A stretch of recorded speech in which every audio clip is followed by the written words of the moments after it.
Hey guys, welcome back to my channel. It's Whitney here with That Whitney Life.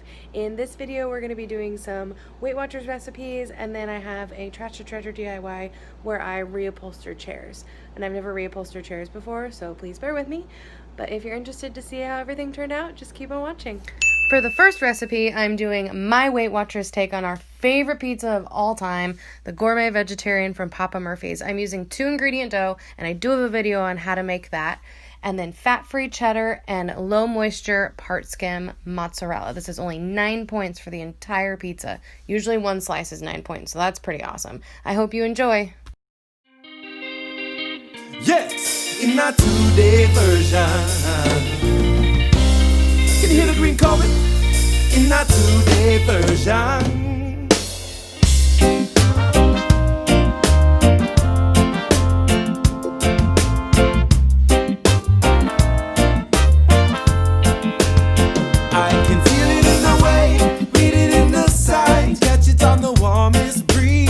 And watch it come from above. And wait a little bit longer, what will be, will be.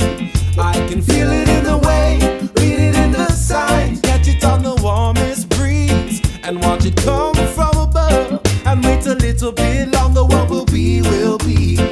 Out here in the country, sky and water both clean and clear. Rubber dubbing in the jungle, said we feel so nice, wanna stay right here.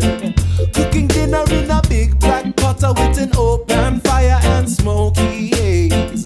Congregating in a big open circle, cause we pass round the chalice, make we give Jah praise. I can feel it in the way, read it in the signs, catch it on the warmest breeze. And watch it come from above, and wait a little bit longer, what will be, will be. I can feel it in the way, read it in the signs, catch it on the warmest breeze. And watch it come from above, and wait a little bit longer, what will be. So for this recipe, I was inspired by a HelloFresh my husband and I got a while back. I'm just tweaking it so it aligns with Weight Watchers. I'm using 99% fat-free turkey, and then I'm going to be subbing the sour cream with a non-fat Greek yogurt. We're pretty spicy people, so I chose a jalapeno for this.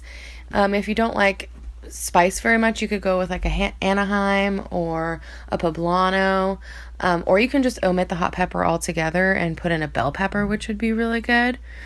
If you haven't tried kiwi salsa, oh my gosh, it is amazing, and that's what I'm going to be using for this recipe. And let me know if you recreate this, and I hope you enjoy. Will be playing music till the early morning, cause it raised I'm on to a higher place. A cup of mate just to keep I warm, and a little bit of honey put a smile on my face. Stars above will be shining bright, and on the pale moonlight coming down on you. Come the morning, feel the open ocean, set these wheels in motion, we've got work to do. I can feel it in the way, read it in the signs, catch it on the warmest breeze. And watch it come from above, and wait a little bit longer, what will be, will be. I can feel it in the way, read it in the signs, catch it on the warmest breeze. And watch it come from above, and wait a little bit longer, what will be, will be. Yes, in a 2-day version. In a 2-day version.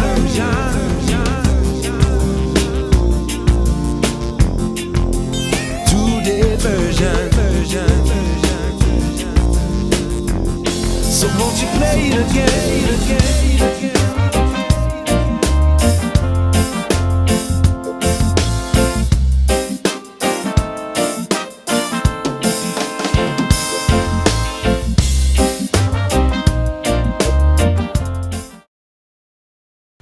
So for this Trash to Treasure, I'm going to be making over these chairs that I got at Habitat for Humanity for $1.30 a piece. A steal.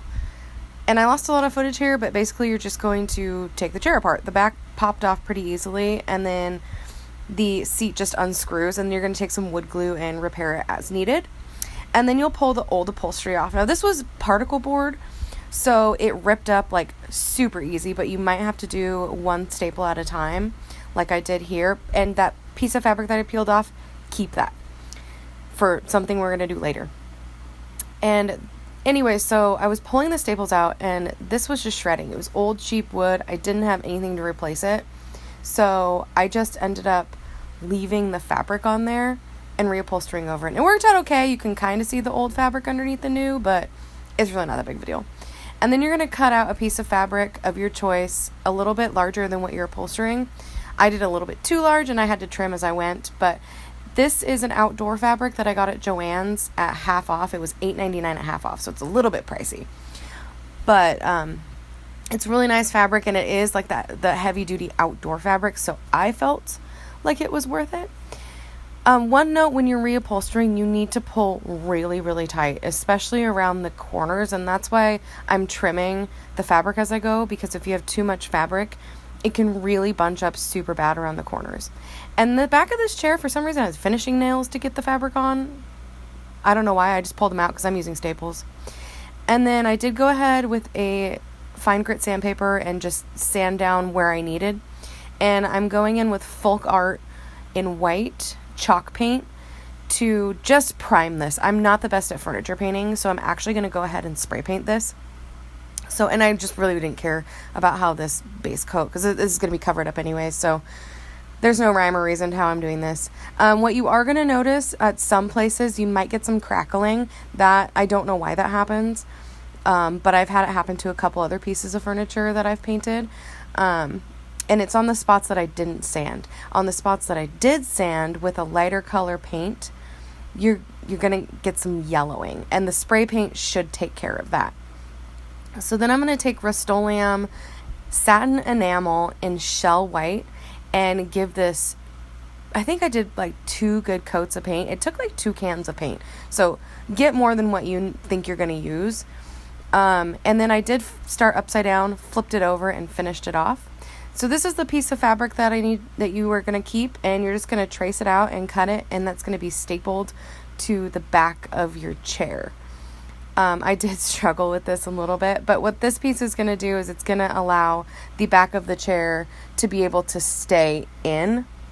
It's going to support it, and you're going to, I think I lost the footage here too, but I took the back of the chair that we reupholstered and I glued it in with just like, some fabric glue or whatever, and it did need a temporary hold, so I went back and put some hot glue in there.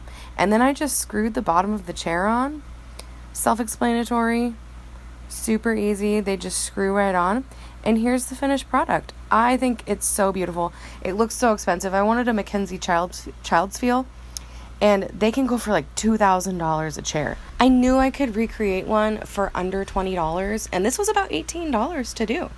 Please let me know what you're crafting, what you're cooking. If you recreate any of this, I would love to see it. My Instagram handle's at the top of the screen. Please subscribe if you haven't already, and thank you so much for watching.